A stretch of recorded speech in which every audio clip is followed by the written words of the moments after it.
Assalamualaikum warahmatullahi wabarakatuh. Selamat siang Grossever. Majalah Gross Digital _Gross TV kembali mengudara.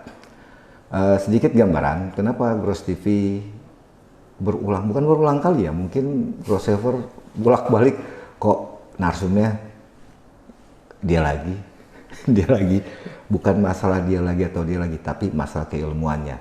Terlebih lagi sedikit Gross TV kasih background, Kang Dr. Udin Narsudin SHS PNM MHum ya Bang ya.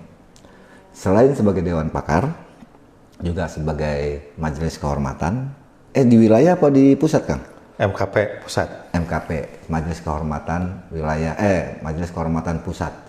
Nah, beberapa hari yang lalu Gross dapat informasi bahwa Kang Udin terbang ke Kupang.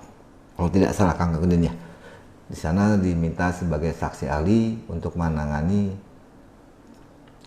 kasus yang melibatkan notaris, tanda petik. Apakah notaris itu terlibat sebagai pelanggaran kode etik atau tidak, nanti kita tanyakan.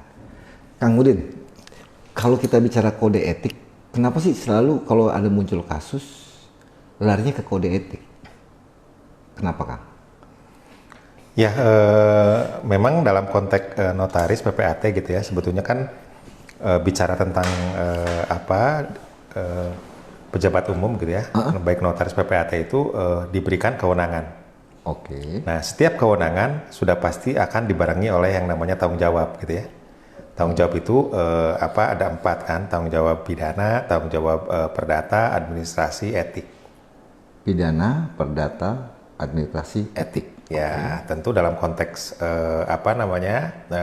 kode etik gitu ya, kita punya, atau PPAT, IPAT punya kode etik, notaris juga punya kode etik gitu ya. Nah, memang sangat jauh ya bedanya antara tanggung jawab pidana, perdata, administrasi, etik gitu ya. Maksudnya? Dalam konteks katakanlah pelaksanaan jabatan gitu ya. Lebih banyak sebetulnya dalam konteks tanggung jawab etik kalau kita lihat gitu ya. Karena kalau misalkan tanggung jawab pidana misalkan terlalu jauh gitu ya. Karena kalau tanggung jawab pidana itu biasanya adalah terkait dengan niat seorang notaris, niat seorang PPAT gitu ya, dalam konteks pembuatan akte. Jadi direncanakan gitu loh.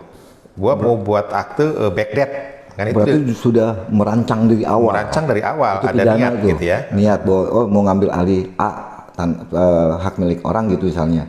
Itu sudah direncanakan di awal. Iya. Okay. Kan udah pasti dia sadari bahwa dengan membuat akte itu potensinya adalah pidana. Berarti jadi kalau misalkan yang dikonfirmasikan misalkan ternyata para pihaknya memang benar orang-orang itu, tapi salah prosedur. Okay. Tanda tangannya di luar wilayah jabatan misalkan gitu ya. Ya itu bukan ranahnya pidana, karena para pihaknya juga kan mengakui emang benar tanda tangan kok.